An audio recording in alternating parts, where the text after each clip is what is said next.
আসসালামু আলাইকুম। Hello everyone, শুভ সকাল। শান্তিনগর থেকে শুভেচ্ছা জানাচ্ছি। বন্ধুরা, সকালবেলা আজকে শনিবার 18ই মে 2024 এই ভিডিওটি আমি শুরু করতেছি। এই মুহূর্তে আমি যে জায়গাটিতে আছি এটা হচ্ছে শান্তিনগর মোড়। সিগন্যাল নাই, তারপর একটু দাঁড়া করেছে কেন জানি, যাই হোক দাঁড়া করাইছে ভালো কথা। এই যে আমি এখান থেকে ফ্লাইওভারে উঠে যাব। আজকের আলোচনার বিষয় হচ্ছে আমাকে নিয়ে আলোচনার বিষয় আজকে মোটোব্লগ কেন করি, মোটোব্লগ কি আমার পেশা কিনা, এবং এই মোটোব্লগ করার শখ কোথায় থেকে জাগলো, এই বিষয়গুলো নিয়ে আমি আজকে আলোচনা করব। বন্ধুরা, যারা আমার ভিডিওগুলো নিয়মিত দেখেন তাদেরকে অনেক অনেক ধন্যবাদ জানিয়ে শুরু করছি আজকের ভিডিও। হ্যাঁ বন্ধুরা, মোটোব্লগ আমার কোনো পেশা না, আমার পেশা আলাদা। আর মোটোব্লগ হচ্ছে আমি যখন মোটরসাইকেল চালানো শিখবো একটা অবস্থায় আছি, তখন আমি বিভিন্ন বাংলাদেশের যারা মোটোব্লগ করে, বড় বড় মোটোব্লগার যারা ফেমাস, যেমন নেক্সট গিয়ার মিজু ভাই, তারপরে হচ্ছে MSI ব্লগ রানা ভাই, তারপরে মোটোকফ, আদার্স, এরপরে অশ্রু ভাই, এর অনেকগুলো আছে, চকলেট বাইকার, এই যে নামগুলো বললাম, আমি তাদের মোটোব্লগ প্রচুর দেখছি। তো তখন আমি মোটরসাইকেল চালানো শিখি নাই, আমি মোটরসাইকেল চালানো শিখছি হচ্ছে 2022 সালে। তো তখন দেখতাম, এবং ফ্রি মিশন ফিরোজ ভাই উনি বিভিন্ন জায়গায় মোটরসাইকেল নিয়ে যাইতো, মানুষকে সাহায্য সহযোগিতা করত, এই জিনিসগুলো আমার খুব ভালো লাগতো।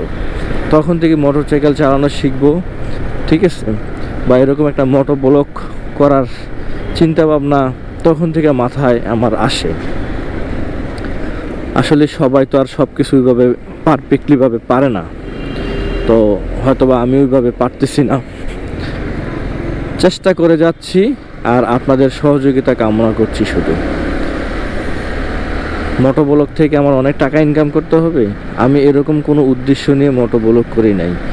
আলহামদুলিল্লাহ, আমি যেভাবে চলতেছি আমি অনেক ভালো চলতেছি, এখান থেকে ইনকাম করে টাকা তারপর আমার চলতে হবে, এরকম কোনো বিষয় না। স্পষ্ট ভাষায় বলতে চাই, এরকম কোনো বিষয় না। আমার পেশা আছে, আমার ইনকাম আছে, আলহামদুলিল্লাহ যেভাবে আছি আমি খুবই ভালো আছি, আমার কোনো সমস্যা নেই, ফ্যামিলিগত সমস্যা বা কোনো রকম কোনো সমস্যা নাই। কিন্তু আলহামদুলিল্লাহ আমি যা ইনকাম করি বা আমার যে পেশা, এটা দিয়ে আমি আলহামদুলিল্লাহ খুবই ভালো আছি, খুবই সুন্দর মতো চলতেছি। তো এটা হচ্ছে আমার শখ, ঠিক আছে, এটা হচ্ছে আমার জাস্ট শখ। আবার আমি যে মাঝে মাঝে আপনাদেরকে বলি যে আমার চ্যানেলটা সাবস্ক্রাইব করেন, আসলে কি আমি শখ, ঠিক আছে, আমি একটা ভিডিও আপলোড করলাম, কিন্তু সেই ভিডিওটা কোনো মানুষ দেখলো না, বা কেউ দেখে কমেন্ট করলো না, বা কেউ দেখে ওইভাবে সাড়া দিল না, ঠিক আছে, তাইলে হয় কি, মানে আমার ওই শখটা পরিপূর্ণ হয় না। মনে হয় যে আমি কি করি, আসলে আমার এগুলো তো মানুষ দেখে না, কমেন্ট করে না, বা কেউ শেয়ার করে না, অতএব কেউ সাবস্ক্রাইব করে না, ঠিক আছে, অতএব আমি শেষ, আমার এটা আসলে হবে না, আসলে মনটা একটু দুর্বল হয়ে যায়। তো সেই পরিপ্রেক্ষিতেই বলি যে ভাই আমার চ্যানেলটি সাবস্ক্রাইব করুন। যখন আমার সাবস্ক্রাইবার থাকবে তখন আমার ভালো লাগবে যে না, আমার তো ভিডিও দেখার মতো, ঠিক আছে, অনেক লোক আছে, হ্যাঁ অনেক লোক আছে যারা আমার ভিডিওগুলো দেখে নিয়মিত, ভিডিওগুলো আপলোড হওয়ার সাথে সাথে ভিডিওগুলো ভিউ বাড়তেছে, তখন হয় কি আমার নতুন আরেকটা ভিডিও করতে মনে চায়। তো এই হচ্ছে বিষয়টা। তাহলে আপনারা বুঝতে পারছেন আসলে আমি শখের বসে এই মোটোব্লগ করি। আসলে কেমন হয় আসলে আমি জানি না। এখন আমার জিনিস তো আমার কাছে ভালোই লাগবে, এটাই স্বাভাবিক। যার মেয়ে তার কাছে ভালোই থাকে, ঠিক আছে, কালো হইলেও তার কাছে এটা পরি। তা আমারটা তো আমার কাছে ভালোই লাগবে, আপনাদের কাছে কেমন লাগে বাস আপনারা একটু আমাকে কমেন্টে জানায়েন এই ভিডিওটা যারা দেখবেন। আর এই ভিডিওটা যারা দেখবেন অবশ্যই অবশ্যই আমার অনুরোধ থাকবে চ্যানেলটি সাবস্ক্রাইব করবেন। হ্যাঁ, অনেক কথা হয়ে গেল বন্ধুরা। কথা বলতে বলতে আমি চলে আসলাম খিলগাঁও।